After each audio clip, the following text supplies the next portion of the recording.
రాజన్న సిరిసిల్ల జిల్లాలో పానీపూరి తిని అస్వస్థకు గురైన ఘటన కలకలం రేపింది.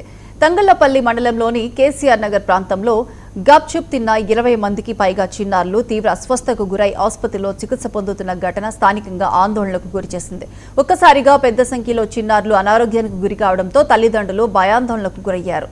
సోమవారం సాయంత్రం కేసీఆర్ నగర్ ప్రాంతానికి చెందిన చిన్నారులు స్థానికంగా ఉన్న గప్చుప్ బండి వద్ద పానీపూరి తిన్నారు.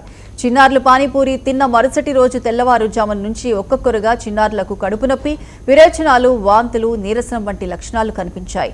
కొందరు పిల్లలు తీవ్ర అసౌకర్యంతో బాధపడగా మరికొందరు బలహీనతతో నిలబడలేని పరిస్థితికి చేరుకున్నారు. పిల్లల పరిస్థితిని గమనించిన తల్లిదండ్రులు వెంటనే వారిని రాజన్న సిరిసిల్ల జిల్లా ప్రభుత్వ ఆసుపత్రికి తరలించారు. మరికొందరిని సమీపంలోని ప్రైవేట్ ఆసుపత్రిలో చేర్పించారు. ఉదయం నుంచి సాయంత్రం వరకు వరుసగా పిల్లలు అస్వస్థకు గురి కావడంతో ఆసుపత్రుల వద్ద ఆందోళనకర పరిస్థితులు నెలకొన్నాయి. వైద్యులు చిన్నారులకు అవసరమైన చికిత్స అందిస్తూ వారి ఆరోగ్య పరిస్థితిని నిరంతరం పర్యవేక్షిస్తున్నారు.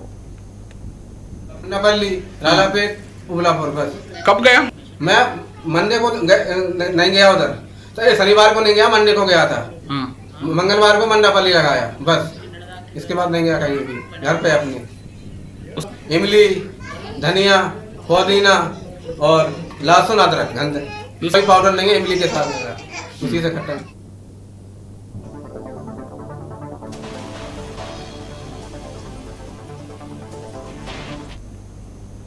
ఇక ఈ ఘటన జిల్లా వ్యాప్తంగా చర్చనీయాంశంగా మారింది. చిన్నారులు పెద్ద సంఖ్యలో అనారోగ్యానికి గురి కావడంతో ప్రజాప్రతినిధులు, రాజకీయ నాయకులు, అధికారులు ఆసుపత్రులకు చేరుకుని బాధితులను పరామర్శించారు.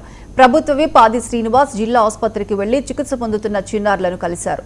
వారి ఆరోగ్య పరిస్థితి గురించి వైద్యులను అడిగి తెలుసుకున్నారు. పిల్లలకు అత్యుత్తమ వైద్యం అందించాలని వైద్య సిబ్బందికి సూచించారు. ప్రతి చిన్నారి ఆరోగ్యంపై ప్రత్యేక శ్రద్ధ చూపాలని కోరారు. అదేవిధంగా BRS working president KTR Siddipet MLA Harish రావుతో కలిసి జిల్లా ప్రభుత్వ ఆసుపత్రిని సందర్శించారు. చికిత్స పొందుతున్న చిన్నారులను పరామర్శించి వారికి ధైర్యం చెప్పారు. జరిగిన విషయాన్ని పిల్లలు వారి తల్లిదండ్రుల నుంచి అడిగి తెలుసుకున్నారు. త్వరలోనే పూర్తిగా కోలుకుంటారని, ఎలాంటి భయం అవసరం లేదని చిన్నారులను ఓదార్చారు. అనంతరం వైద్యులతో మాట్లాడి చికిత్స వివరాలు తెలుసుకున్నారు. అవసరమైతే మరింత మెరుగైన వైద్యం కోసం కరీంనగర్కు తరలించే ఏర్పాట్లు చేయాలని సూచించారు.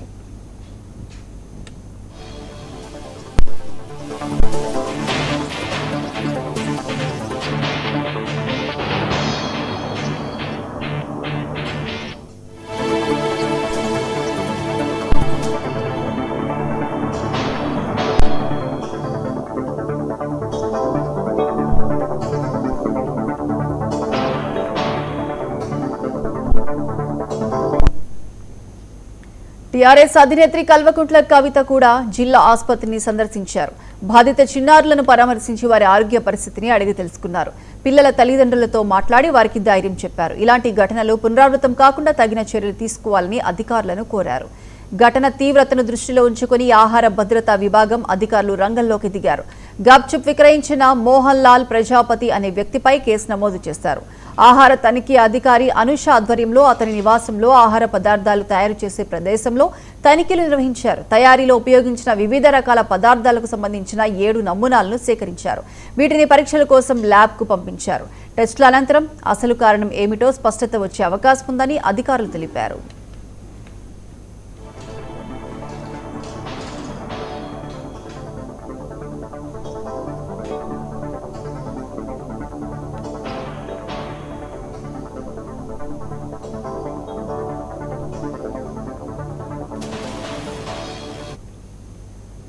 ఇదిలా ఉండగా కేంద్ర హోంశాఖ సహాయ మంత్రి బండి సంజయ్ కుమార్ కూడా బాధిత చిన్నారుల పరిస్థితిపై ఆరా తీశారు.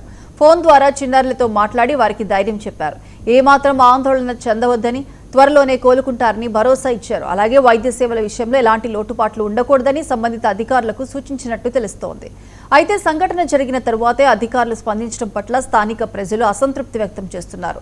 ముందస్తు తనిఖీలు సక్రమంగా జరిగి ఉంటే ఇలాంటి పరిస్థితి వచ్చేది కాదని అభిప్రాయపడుతున్నారు. వీధి పక్కన విక్రయించే ఆహార పదార్థాల తయారీలో పరిశుభ్రత పాటిస్తున్నారా లేదా అనే విషయాన్ని అధికారులు తరచుగా పరిశీలించాల్సిన అవసరం ఉందని ప్రజలు సూచిస్తున్నారు.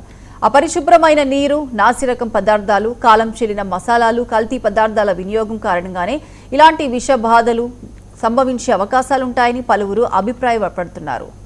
ప్రస్తుతం ఆసుపత్రిలో చికిత్స పొందుతున్న చిన్నారుల ఆరోగ్య పరిస్థితి నిలకడగా ఉన్నట్లు వైద్యులు వెల్లడించారు.